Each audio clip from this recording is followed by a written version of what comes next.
ஆதி மனிதன் கல்லை எடுத்து வேட்டையாடினான், அடுத்த மனிதன் காட்டை அழித்து நாட்டை காட்டினான், மற்றும் ஒருவன் மண்ணில் இறங்கி பொன்னை தேடினான். நேற்று மனிதன் வானில் தனது தேரை ஓட்டினான், இன்று மனிதன் வெண்ணிலாவில் இடத்தை தேடினான்.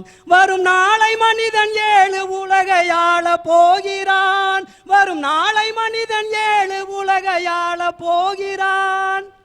7 உலகத்தில் சார் 70 உலகத்தை கூட ஆளுவான் மனுஷன். என்னை மாதிரி கணமா டேலண்டா இருந்தா.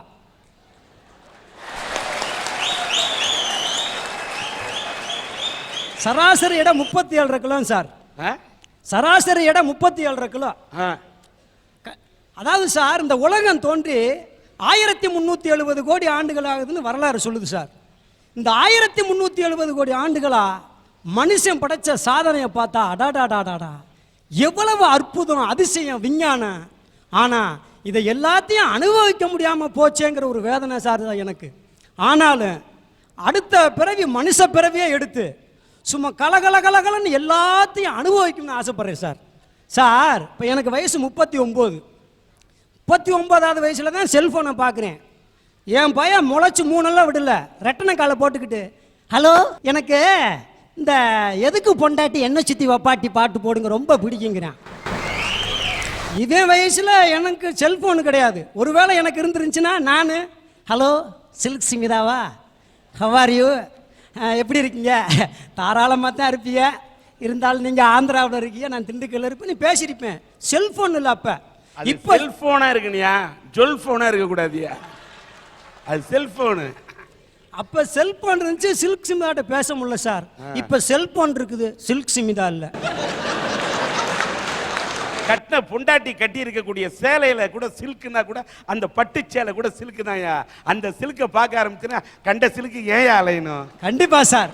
கட்டின புடவை பட்டு புடவையா தான் இருக்குது, முகத்தை பார்த்தா சகிக்கலையே.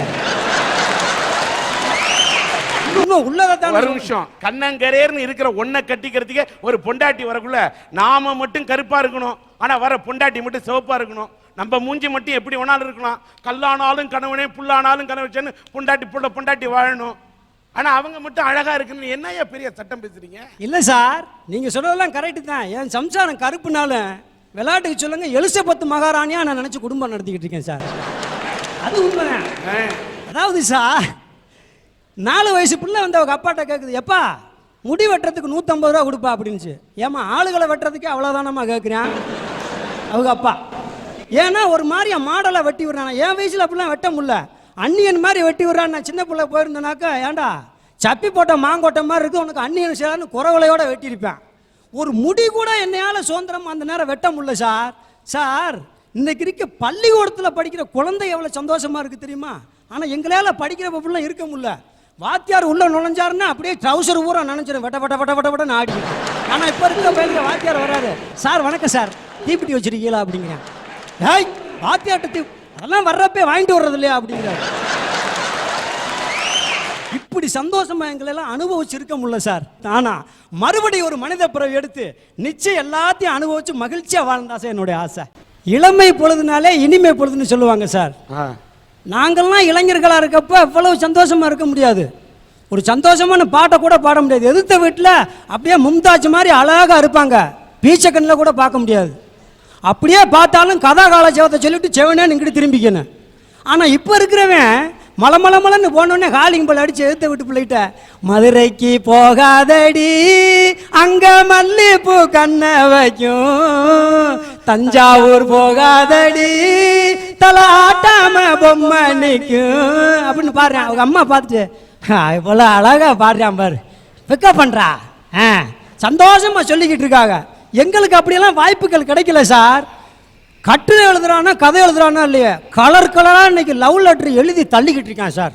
இப்படி ஒரு பையன் எழுதிக்கிட்டு இருந்தான், என்ன எழுதுறான்னு வாங்கி பார்த்தா அவ்வளவு பிரமாதமாக எழுதியிருக்கான் சார். கண்ணே கனியமுதே கனிந்து விட்ட பனிப்பழமே, பல கடிதங்களை எழுதிவிட்டேன், இறுதியாக என் ரத்தத்தை மையாக்கி என் விரலை பேனாவாக்கி இந்த கடிதத்தை எழுதுகிறேன். உனக்கு பிடித்திருந்தால் உடனே மறுகடிதம் எழுது, இல்லை என்றால் உன் தங்கையிடமாவது கொடுத்து விடு, இல்லைன்னா அவங்க சின்னம்மா மக இருந்தா கொடு. இல்லாட்டி அவங்க பெரியம்மா மகா இருந்தால் கொடு, யார்கிட்டையாவது கூட 2 நாளில் பதில் வரணும்னு முடிச்சான். கரெக்டாக 2 நாளில் வந்துச்சு. வீச்சாடுவாளோட அவங்க அப்பா வந்தார், கையை தண்டி மீசையோட. மொட்டமல்லன்னு பயலுக்கு அப்படி விளாண்டுக்கிட்டு இருந்தால் வரணுன்னு பூரா பூரா பேண்ட்டு நனைஞ்சு போச்சு. எவன்டா என் மகனுக்கு லவ் லெட்டர் எழுதுனது? டேய், யாரா என் மகனுக்கு லவ் லெட்டர் எழுதுனது அப்படின்னு. டேய் சொல்கிறா மாப்பிள்ள, 10 பைய கையை விழுந்துரும் போல இருக்குட்டே சொல்கிறா அப்படின்னு. முன்னால் எழுந்திரிச்சுவேன், சார் நான் தான் சார் எழுதுனேன். நீ தான் என் மகனுக்கு லவ் லெட்டர் எழுதுனியா? ஆமாங்க சார். ரொம்ப அருமடா, இந்தடா என் மக பதில் லெட்டர் எழுதிச்சிடாங்க. அவ்வளோதான், பையன் அங்கிட்டு போயிட்டு அவன் எங்கிட்ட ஆரம்பிச்சிட்டாங்க. சலக்கு சலக்கு சரிக சேல சலக்கு சலக்கு. சூப்பராக போய்கிட்டு இருக்குதியா கதை. சார் என்னுடைய குடும்பம் ஒரு சின்ன குடும்பம் சார், ஒரு சின்ன குடும்பம். எல்லாம் மனைவிமார்களுக்கு 1/2 டஜன் வளையல் 1 டஜன் வளையல் கையில் போட்டு அழகு பார்ப்பாங்க சார். ஆனால் எங்கள் அப்பா வளையல் போடல, 1 டஜன் பிள்ளைகளை கோர்த்து விட்டார். 12 பிள்ளைய சார் என் கூட பிறந்தவங்க. சும்மா கோழி குஞ்சு ஒரிச்ச மாதிரி பொறிச்சு தள்ளினாரு.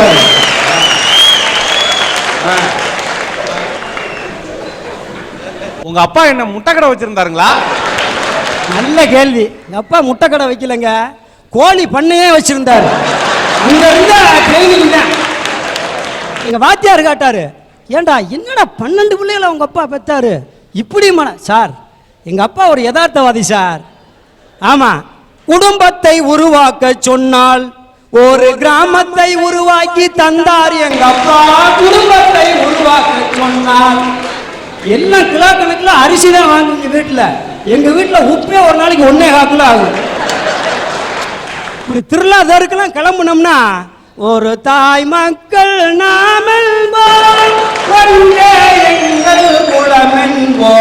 திருவிழாவில் இருக்கேன் பூரா பார்ப்பேன். என்னடா 4 ஊர் சேர்ந்து ஒன்னா வருது. ஐஸ் கிடக்குற ஐஸ் ஐஸ் ஐஸ்னு வர்றாரு. எப்பா ஐஸ்? ஏய் வேணாம்டா, தாங்காதுடா, ஐஸ் ஃபேக்ட்ரியை தாண்டா உண்டு பண்ணனு அப்படின்ட்டு 2 ஐஸை வாங்கி எங்கள் பெரிய நண்டை கொடுப்பாரு. அவர் 4 சப்பு சப்பி அடுத்தண்ணே, அவர் 4 சப்பு சப்பி அடுத்து, அப்படி 4 சப்பி ஏன்ட்ட வர வேற பெரிய குச்சினே வரும். 1 வருஷம் கழிச்சு கவர்மெண்ட்லேருந்து 4 அதிகாரி வந்தாங்க எங்கள் வீட்டுக்கு. இது வேணாங்க, இப்படியா வரிசையாக அடுத்தடுத்து ஒரு பிள்ளைக்கு இன்னொரு பிள்ளைக்கு இடையில கேப்பு விடுங்க. சரிங்க, ரொம்ப நன்றிங்க புத்திமதி சொன்னதுக்குன்னு போயிட்டார். வேலைக்கு போயிட்டு சாயந்தரம் வந்தார். கதவை திறந்தாருவார். மணி நைட்டு 9 மணி. பூரா படிக்கல மாதிரி வரிசையாக நெருக்கி படுத்து கிடந்தாங்க. இங்கே வாமா, ஏமா அக்கப்போர் பண்ணுற, ஒரு பிள்ளைக்கு இன்னொரு பிள்ளைக்கு இடையில கேப்பு விடணும் மாமா. உனக்கு அங்கே போடுமா, உனக்கு இங்கே போடு, நடுவில் பாய வரி தொப்புன்னு லைட் ஆஃப் பண்ணாருவார். 10 மாதம் கழிச்சு ரெட்டை. சார் இப்போ இந்த பழனி அரட்டை அரங்கத்துக்கு வர்றப்போ கூட எங்கள் வீட்டுக்காரம்மா சொன்னாங்க, ஏங்க பழனியில் அரட்டை அரங்கம் நடக்குன்னா குடும்பத்தோடு போகலாம்னு. வேணாமா, குடும்பத்தோடு கிளம்பணும்னு போய் 4 ரயில் விட்டாலும் ரயிலுக்கு பின்னால் பாதி பேதி ஒடியாரண்ணே பேசாமல் விட்டு இந்துக்களை நம்ம குடும்பத்துக்காக ஒரு அரட்டை அரங்கத்தை போட சொல்லிடலாம் அப்படின்ட்டு. இவ்வளவு பெரிய குடும்பத்தில் பிறந்து எவ்வளவு கஷ்டம் இருக்குது நஷ்டம் இருக்குது சார். இந்த 1000 கல்யாணம் பண்ணி ஒரு பொய்ய சொல்லி கல்யாணத்தை முடிக்கணும்னு சொல்லுவாங்க சார். எங்கள் அம்மா 9000 பொய் சொன்னாங்க. ஏன்னா எனக்கு முன்னால் 9 பேர் பூரா கல்யாணம் பண்ண வச்சுட்டு எனக்கு கல்யாணம். ஏண்டா கல்யாணத்தை முடிச்சுக்க சட்டு புட்டுன்னு, பொண்ணை நான் பார்க்குறியா இல்லை நீ பார்க்குறியா? நான் பார்க்கட்டேன். இல்லைம்மா, குடும்பம் நடத்த போகிறது நானே பார்த்துக்கிறேன்ட்டு டக்குன்னு மதுரைக்கு போனேன் சார். ட்ரெயினை விட்டு இறங்கின உடனே அடாடாடாடாடா, உண்மையிலே அப்படியே நம்ம தமிழ் கலாச்சாரத்தை கடைபிடிக்கிற ஒரு பொண்ணு அழகாக போய்க்கிருந்துச்சு. ஆஹா, மதுரை மீனாட்சியே கண்ணை திறந்துட்டாங்கன்னு அப்படியே போனேன் சார்.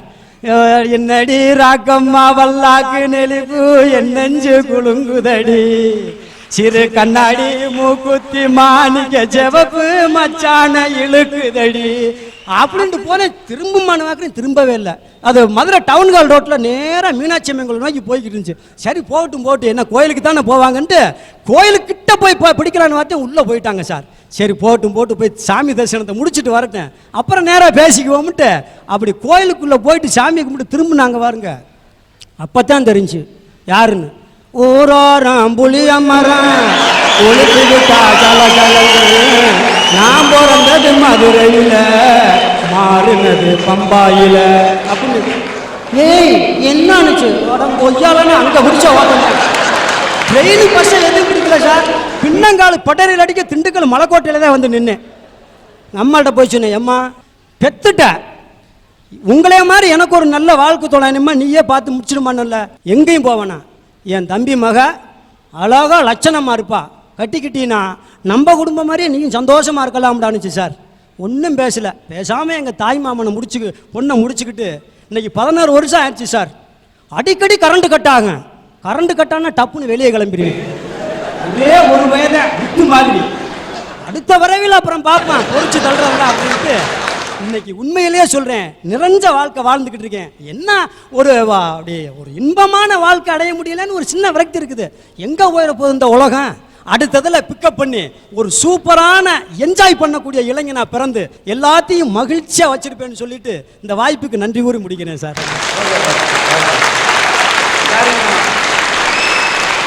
அரட்டை அரங்கத்தில் சிந்திக்கவும் வைக்க வேண்டும், சிரிக்கவும் வைக்க வேண்டும். எல்லாரையும் சிரிக்க வச்சு என்னையும் சிரிக்க வச்சிங்க.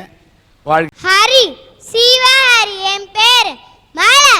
அண்ணாவள மாதிரில நான் பேசுறதுல இருந்து தெரியல நான் அடுத்த ஜென்மத்துல நடிகராக போறேன்னு. ஏன் நடிகரா பிறக்கணும் தெரியுமா சார்? புகழ் பணம் ஊரை வேற ஜாலியா சுத்தி பார்க்கலாம் சார். அம்மா அப்பா சொன்ன கேக்குறோமா? டீச்சர் சொன்ன கேக்குறோமா சார்? ஆனா இதே நடிகர்கள் சொன்ன கேக்குறோம்ல. நடிகர்களால சிரிக்க வைக்க முடியும், அழ வைக்க முடியும், சிந்திக்க வைக்க முடியும். சார் நீங்க எல்லாம் படிச்சுதான் டாக்டர் வக்கீல் எல்லாம் ஆக முடியும். நடிகர்கள் அப்படி இல்ல. நினைச்சா ஒரு பிள்ளை டாக்டர், ஒரு படத்துல வக்கீல், ஒரு படத்துல போலீஸ் ஆகும் சார். பட்ட கிளம்புறாங்களே. நீங்க எல்லாம் மிலிட்டரிக்கு போய் தான் துப்பாக்கி எடுத்து குண்டெல்லாம் போட்டு சண்டை போட முடியும். ஆனா நடிகர்கள் அப்படி இல்ல. நினைச்சா படத்துல துப்பாக்கி எடுப்பாங்க, சுடுவாங்க, போக்கிட்டே இருப்பாங்க சார். சார் எல்லாரும் பயந்து பயந்து தான் லவ் பண்ணாங்க. ஆனா நடிகர்கள் தைரியமான படத்துல லவ் பண்ணுவாங்க சார். சார் 40 வயசுக்காரங்க 16 வயசு பொண்ணோட டான்ஸ் ஆட முடியுமா? ஆனா இதே நடிகர்கள் டான்ஸ் ஆடுறாங்களே. 50 வயசுக்காரங்க காலேஜுக்கு போக முடியுமா? ஆனா இதே நடிகர்கள் போறாங்களே. சார் ஒரு சின்ன கிராமத்துக்கு போங்க, ஒரு தலைவர் போட்டோ காட்டி இது யாருன்னு கேளுங்க, என்ன பதில் வரும்? தெரியாதுன்னு வரும். அதே மாதிரி ஒரு நடிகர் போட்டோ காட்டி யாருன்னு கேளுங்க, டக்குன்னு பதில் வரும் சார். சார் அதுக்கு நடிகர்கள் வாழ்க்கையில கஷ்டமே இல்லைன்னு யார் சொன்னது? எல்லார் வாழ்க்கையிலும் கஷ்டம் தான் இருக்கு. நடிகர்கள் கஷ்டப்படுற அளவுக்கு புகழ் பணம் இதெல்லாமே கிடைக்கிறது சார். இதெல்லாம் புகழோட அடையாளம் சார். இந்த புகழெல்லாம் ஈஸியா பெறணும்னா ஒரே வழி, தனி வழி, அது வழி, அதுதான் நடிகராகிற வழி. அதனால அடுத்த பிறவிலையாவது ஆசை நிறைவேறதுக்கு சிறந்த நடிகராகவும் சிறந்த நடிகர் உருவாக்கிட்டு இருக்க நீங்க என்ன ஆசீர்வாதம் செய்யுங்க சார். நல்லா தம்பி, நீ நாளைக்கு நடிகனா பிறந்துடுற, நீ ஹீரோ ஆயிட்டான்னு வச்சுக்க. யாரை ஹீரோவை தேர்ந்தெடுப்ப? இன்னைக்கு ஸ்ரேயா. ஸ்ரேயாவா? நேத்து கேட்டேன் நமிதாண்ணா. நேத்து நமிதான், இன்னைக்கு ஸ்ரேயாங்கிற சார். எங்க படத்துல 2 ஹீரோயின் சார். அட்லி சக்க, நீ மகா நடிகன் ஆயிருவடா. அடுத்த பிரிவில் நடிகன் ஆகணுன்ற, ஏன் இந்த பிரிவில் நடிகன் ஆக விரும்பலையா? சார் எங்க அம்மா இந்த பிறவில பைலட் ஆகணும்னு ஆசைப்பட்டுட்டாங்க. அதனால எங்க அம்மா ஆசையை இந்த பிறவில நிறைவேற்றிட்டு அடுத்த பிறவில நான் நடிகராகிறேன் சார். உன்னுடைய ஆசை இருந்தா கூட அந்த ஆசைகளை ஒதுக்கி வைத்து விட்டு பெற்ற தாய் என்னுடைய அம்மாவுடைய ஆசையை தான் நிறைவேற்றி வைப்பேன்னு நினைக்கக்கூடிய அந்த உணர்வை நான் மதிக்கிறேன். வாழ்க. சார் நானும் என் ஃப்ரெண்டு கோபாலும் 1ஆவதுலேருந்து 10ஆவது வரைக்கும் ஒன்றா படித்தோம். ஒரே பெஞ்சு பக்கத்தில் உட்காருவோம். அவ்வளோ நெருக்கம் பாருங்க. பரீட்சை வந்துச்சு. பரீட்சை எழுதிட்டு வீட்டுக்கு போனேன். என் மகனே எத்தனாவது ரேங்கடான்னு கேட்டார். எப்பா ஃபஸ்ட் ரேங்கு தான்ப்பா அப்படின்னேன். அப்போ கோபால் எத்தனாவது ரேங்கடா? எப்பா கோபாலும் ஃபஸ்ட் ரேங்கு தான்ப்பா அப்படின்னேன். உடனே அது எப்படி 2 பேர் ஃபஸ்ட் ரேங்க் எடுக்க முடியும்? குர்ரா ரேங்க் கார்டுன்னு பார்த்தாரு. பார்த்துட்டு 5 10 2 3 ஏடா மொத்தத்தையும் குண்டாலும் 35 வரலையாடா, நீ எப்படி ஃபஸ்ட்டுன்ன? இல்லைப்பா கோபாலு முன்னாடி இருந்து ஃபஸ்ட் ரேங்கு, நான் பின்னாடி இருந்து ஃபஸ்ட் ரேங்குப்பான்னு. உடனே எங்கள் அப்பாவுக்கு வந்துச்சு பாருங்க கோபம். இவ்வளோ பெரிய குச்சி எடுத்து அடித்து முதுகுத்தோலெல்லாம் பேத்துட்டாரு. இதுவே ஒரு அமெரிக்காவாக இருந்தால் என் மேலே கை வைக்க முடியுமா? ஒரே போனுதேன் தூக்கி உள்ள விட்டுருவாங்க. அண்ணா நீங்க பின்னால இருந்து ஃபர்ஸ்ட் ரேங்க்னா நீங்க லாஸ்ட் ரேங்க்னு அர்த்தம்னா. தம்பி நானும் உன்ன மாதிரி இருக்கிறப்ப டாக்டர் ஆகுந்தே வந்தேன். இப்போ கம்பவுண்டர் கூட ஆக முடியல. நீ என்ன மாதிரி காலேஜுக்கு வந்தா தானே தெரியும். உட்கார்றா பேசாம. இங்கெல்லாம் நம்மெல்லாம் ஒரு ஆண்டை கிடக்க எத்தனை ஆண்டு கிடக்க வேண்டியது தெரியுமா? காலாண்டு, அரையாண்டு, முழு ஆண்டு. இன்னும் பாருங்க நம்ம பயிலுக முதல் பக்கம் புத்தகத்தில் எழுதி வச்சிருப்பான். காலாண்டு ஒரு பாவச் செயல், அரையாண்டு ஒரு பெருங்குற்றம், முழு ஆண்டு மனிதத்தன்மையற்ற செயல் எழுதி வச்சிருப்பான் சார். அவ்வளோ கஷ்டம் சார், ஒரே தொல்லை சார். இங்கெல்லாம் காலேஜ் டிகிரி வாங்க எவ்வளவு கஷ்டப்படுறோம் தெரியுமா? 2081 கிளாஸ் அட்டன் பண்ணணுமா, 1501 நாள் காலேஜுக்கு போகணுமா, 211 ஹவர்ஸ் ஆஃப் லேபு, 132 இன்டர்னலு, 44 எக்ஸாமு, 15 வைவா, 4 வருஷம் 8 செமஸ்டர், கடைசியில் கொடுக்கறது ஒத்த டிகிரி சார். சார் ஒரு நிமிஷம். அண்ணா நீங்க இத்தனை இதை கணக்கு போட்ட நேரத்துல உட்காந்து படிச்சா இந்நேரம் எவ்வளவு முன்னேறி இருக்கலாம்ண்ணா. ஆனா அங்கெல்லாம் பாருங்க படிக்காமையே ஏரோப்ளேன்ல ஓடுறான், கப்பல்ல ஓடுறான். நம்ம இன்னும் மாட்டு வண்டியில சார் போய்கிட்டு இருக்கோம். அண்ணா படிப்பு பத்தி இவ்வளவு கஷ்டம்னு சொல்றீங்கல்ல, இப்ப நீங்க என்னங்கண்ணா படிச்சிட்டு இருக்கீங்க? காலேஜுக்கு போய்கிட்டு இருக்கேம்மா. அப்புறம் ஏன்னா படிப்பு இவ்வளவு கஷ்டம்னு சொல்றீங்க? போய்கிட்டு இருக்கோன்னு தானே சொன்னோம், படிக்கிறேன்னு சொன்னோம்மா. நான் எழுதின பேப்பரு ஏன் முன்னாடி ஒரு வாத்தியார் உட்காந்து திருத்தினாவில் நீ பாஸ் போடுறியா பெயில் போடுறியான்னு தெரியும். நான் எழுதுறது திருச்சி போகுமா, திருச்சியிலேருந்து மதுரை போகுமா, மதுரையிலேருந்து தேனி போகுமா, தேனியிலேருந்து திண்டுக்கல், இதெல்லாம் ரவுண்ட் அடிச்சுட்டு கடைசியில் பார்த்தீங்கன்னா மெட்ராஸுக்கு ஒரு ரவுண்டு போகுமா. பொண்டாட்டிக்கு வாத்தியாருக்கு சண்டை வந்திருக்கான். பொண்டாட்டி வீட்டில் வாத்தியாரை கழிச்சிருக்கான். வாத்தியார் ஏன் பேப்பரை கழிச்சிருவாரு. தம்பி ரமேஷ், உன் முன்னாலேயே உன் பரீட்சை பேப்பரை திருத்தினாலும் நீ வாங்குற மார்க்கு 13 தான். அதை எங்கே திருத்தினா என்ன? படிக்கவா ஓர? கிளாஸ்ன்னு ஒரு வச்சிருப்பாங்க பாருங்க. பொண்ணுங்கள்லாம் அந்த பக்கம், பையங்கள்லாம் அந்த பக்கம், நடுமை பாடர் வேற. இப்படிலாம் இருந்தால் எங்கே சார் படிப்பு வரும்? ஆனால் அங்கெல்லாம் பாருங்க ஒரு பெஞ்சில் அங்கிட்ட ஒரு பிகரு இங்கிட்ட ஒரு பிகரு, நடுமை உட்காந்துட்டு குஜாலா படிக்கலாம் சார். சார் ஒரு நிமிஷம். அண்ணா இங்க ஸ்கூல் புக்ஸ் மட்டும் தான் கொண்டு வராங்க, அங்க சேர்த்து துப்பாக்கியும் கொண்டு வராங்கண்ணா. இது டீச்சரையும் சுடுவாங்க, பக்கத்துல இருக்கிறவங்களையும் சுடுவாங்க. பார்த்து ஜாக்கிரதையா படிங்கண்ணா. இங்கெல்லாம் இருக்கிறதெல்லாம் பிகரா சார், பூரா சப்ப பிகர் சார். ஆனா அங்கெல்லாம் பாருங்க சப்ப மூக்கா இருக்கும். மூக்கு மேல நான் லாரி போன மாதிரியே இருக்கும். ஆனா என்ன பிகரு, என்ன வாழ்வு. பிறந்தா சார் அங்க பிறந்து வாழ்க்கையை அனுபவிக்கணும் சார். நம்ம ஊர்ல பஸ் ஸ்டாண்ட்ல நின்று ஒரு பிள்ளைய பார்த்து ஹாய் என்னன்னா என்ன மறு நிமிஷமே மஞ்சத்தாளி எடுத்து கட்டான்றிருக்கான். ஆனா அங்கெல்லாம் ஹாய் சொன்னா ஹாய் சொல்லுவாங்க, ஹாய் சொன்னா முத்தம் கொடுக்குறாங்க சார். இதெல்லாம் காதலிச்ச பொண்ணையே கல்யாணம் பண்ணணுமா? ஆனா அங்க கல்யாணமான பொண்ணை கூட காதலிக்கலாம் சார். இதெல்லாம் பாத்ரூம்னு ஒன்று கட்டி வச்சிருக்காங்க. பார்க்காத ரூமுக்கு பேர் பாத்ரூம்பா சார். ஆனால் அங்கெல்லாம் என்னென்ன பாத் இருக்கு தெரியுமா? ஆயில் பாத் இருக்கு, சன் பாத் இருக்கு. நம்ம அக்கா மக்கள்லாம் காலையில் 8 மணிக்கு ஒரு கர்ச்சிப்பை 2ஆ கிழிச்சு ஜக ஜக ஜக ஜக ஜகன்னு போவாங்க சார். அங்கே பிறந்து வாழ்க்கையை அனுபவிக்கணும் சார்.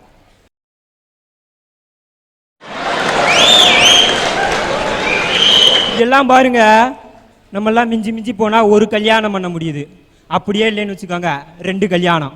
2 கல்யாணம் என்னன்னு கேட்குறீங்களா? 1 முதல் கல்யாணம், உயிரோடு இருந்தா 60ஆம் கல்யாணம். ஆனால் அங்கே முந்தானேத்து ஒரு பேப்பர் படித்தேன் சார். 86 வயசு கிழவன் தலையெல்லாம் ஆடுது, 76 கல்யாணம் பண்ணியிருக்கான்.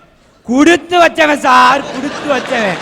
பிறந்தா அடுத்த ஜென்மத்தில் அமெரிக்காவில் போய் பிறக்கணும். அப்படி இல்லைன்னு வச்சுக்கோங்க அந்த கிழவனுக்கு பேரனா வச்சு பிறக்கணும். தம்பி ரமேஷ், வெளிநாட்டில் 75 கல்யாணம் பண்ணாலும் பிள்ளைய 4 தான் இருக்கேன். ஆனால் இங்கே ஒரு கல்யாணம் பண்ணாலும் 2.5 டஜன் போயிருதே. அங்கெல்லாம் சிக்கலாக இருக்குது.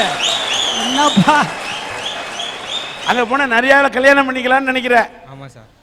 ஒன்னே ஒன்று சொல்கிறேன், அங்கே போனால் அமெரிக்கான்ற இங்க இந்தியாவுல இருந்தீங்கன்னா இந்திய கலாச்சாரம் தமிழ்நாட்டு கலாச்சாரத்துல கல்யாணம் பண்ணானா ஓம் பொண்டாட்டி இருப்பா.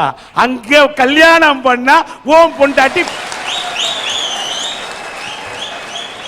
ஃப்ரிட்ஜை திறந்தா நம்ம வீட்டில் என்னென்ன இருக்கும்?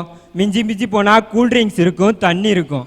ஆனால் அங்கெல்லாம் பாருங்க, ஃப்ரிட்ஜை திறந்தா பீர் இருக்கும், ஜின்னு இருக்கும். என்னமா வாழ்றான் பாருங்க சார். எங்கள் சித்தப்பா வீட்டில் 12 பிள்ளைய அவங்க வீட்டுக்கு போயிருந்தேன். அவங்க வீட்லேயும் ஃப்ரிட்ஜ் இருந்துச்சு. பீரு கீர் இருக்குமான்னு டப்புன்னு கதவை திறந்தேன் பாருங்க, உள்ள கடைசி போய் படுத்திருந்தேன். எங்கள் சித்தப்பா கூப்பிட்டு கேட்டேன், என்ன சித்தப்பா ஃப்ரிட்ஜுக்குள்ளே கடைசி போய் படுத்திருக்கான்னு. அதை வேற முன்னலப்பா கெட்டு போக வேணான்னு உள்ளே வச்சிருக்கேன் அப்படின்னாரு. பேசாம உங்க சித்தப்பனை தூக்கி உள்ள வச்சிருந்தா பிரச்சனையா இருந்திருக்காது. அதனால் அடுத்த ஜென்மம்னு ஒன்று இருந்தா சார், பிறந்தா சார், எங்க அப்பா எங்க அம்மா ஆயா பக்கத்து வீட்டு பாட்டி எல்லாரும் குடும்பத்தோட போய் அங்க பிறக்கணும் சார். நான் சைட் அடிக்கிறேன் ஒரு பிள்ளை, அந்த பிள்ளைய அங்க பிறக்கணும். ஆனா ஒரே ஒரு கண்டிஷன் சார், அவன் அப்ப மட்டும் அங்க பிறக்கக்கூடாது சார். சார் ஒரு நிமிஷம். அண்ணா நீங்க அமெரிக்கால பிறந்தீங்கன்னா நீங்க வேணா ஜாலியா இருப்பீங்க. அமெரிக்கால இருக்கிற பூரா தொல்லை பிடிச்சு தானே அலைவியா. யார் நாசமா போனா என்ன, நான் ஜாலியா இருந்தா போதும் நினைக்கிறேன். நான் மட்டும் ஜாலியா இருந்தா போதுன்னு நினைக்கக்கூடிய ஒன்ன மாதிரி ஆளு இந்தியாவில பிறக்காம அமெரிக்கால பிறக்கிறது நல்லது. ஐயா இவங்கெல்லாம் இருக்கிறத விட்டுட்டு பறக்கிறத பிடிக்க ஆசைப்படுறாங்க. நான் விவேகானந்தரா பிறக்கிறேன், அரசியல்வாதியா பிறக்கிறேன் சொல்றாங்க. அதெல்லாம் அடுத்த பிறவில தானே. இந்த பிறவில என்னத்தை சாதிச்சாங்க? நம்மளா இருந்து சந்தோஷப்பட்டு வாழணும். அதுக்கு நான் ஒரு கவிதை சொல்றேன் சார். நேற்று என்பது உடைந்த பானை, நாளை என்பது மதிமேல் பூனை, இன்று என்பது கையில் உள்ள வீணை. அந்த வீணை மீட்க தெரியாதன பத்தி நம்ம எதுக்கு சார் கவலைப்படணும், கஷ்டப்படணும், வேதனைப்படணும்? என்ன பாருங்க, நான் எவ்வளோ அழகா இருக்கேன். நானே இவ்வளோ அழகுனா எங்க அம்மா, எங்க அப்பா, என் தம்பி, ஏங்க சார் நீங்க இங்க இருக்கிற எல்லாரும் எவ்வளோ அழகு சார். நான் அந்த அழகான பூந்தோட்டத்துல நந்தவனத்துல ஜாலியா என்ஜாய் பண்ணிட்டு இருக்கேன் சார். ஐயா இப்ப ரோட்ல ஒரு வாழைப்பழத்தோல் கிடக்குது. மனுஷன் 3 விதமா சிந்திப்பியான். என்னன்னு பாத்தீங்கன்னா, எனக்கு என்னன்னு போறவன்னு இருக்கிறியா, யாரு வழுக்கி விழுந்துடக்கூடாதுன்னு சொல்லி அதை எடுத்து ஓரமா போடுறவனு இருக்கான்ல சார். எனக்கு தேவை அந்த எடுத்து ஓரமா போடுறவனோட எண்ணம் தான் சார் எனக்கு தேவை. எல்லா விஷயத்திலையும் எல்லாத்துக்கும் அடுத்தவங்களுக்கு உதவி செஞ்சு அவங்க படுற சந்தோஷத்துல நான் சந்தோஷப்பட்டு வாழ்ந்து இப்பிறவியே சாதிச்சு காமிப்பேன் சார், சாதிச்சு காமிப்பேன். சபாஷ்.